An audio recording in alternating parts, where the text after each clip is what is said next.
In Gray, Louisiana, the Carlos brothers clean up after riding out Hurricane Gustav. They live about 20 miles from each other, but one brother must wait a bit longer to return home. We're in a catch-22 situation with both parishes. It's who's going to do what. Less than 48 hours after Gustav crossed the southeast region, Lafourche Parish has allowed residents back in. Neighboring Terrebonne Parish has not. Checkpoints separate the brothers' homes. And we are sitting on Lafourche side now, and if we go and cross over, we'll be in Terrebonne Parish. Right here by the overpass and the new highway, they stopped me and told me I'd be in a lockdown. This is a primarily Cajun community, used to weathering storms, and this was its first mandatory evacuation order and first lockdown. Those attempting to enter Terrebonne may need to wait until later this week. 5 miles away in their Terrebonne home, Johnny Olin and his family also elected to stay through the storm. Their property remained intact.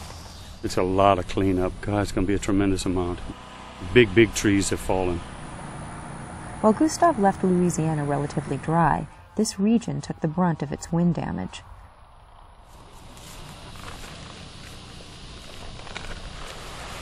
One of the few in his neighborhood, he is concerned for those who return.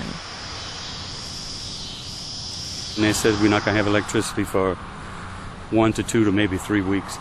You come back to what? If you don't have a generator, it's going to be rough.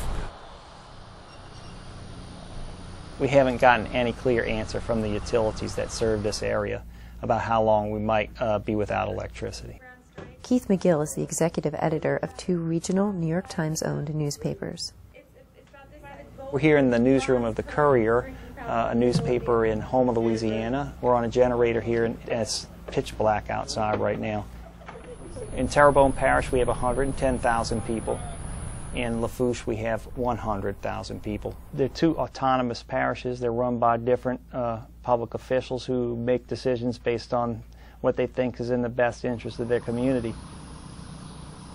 People have emailed me personally and asked me whether they should come back. There are still wires and tree limbs everywhere. It's dangerous to travel at night right here. It's dangerous to travel during the day. While work begins to restore power, both parishes have yet to outline provisions for those returning. May all of them try to come back, all of those at one time, it's going to be really clog up the roads. They had like 20 or 30 people ran out of gas trying to evacuate. I think you're going to have a lot of that coming back because it's going to be slower. As a first-time evacuee, Patrick Carlos tries to be patient. It's our first scenario on it, so we experiencing different things, and some of it is good, some of it is bad. So we just got to live with the good and the bad.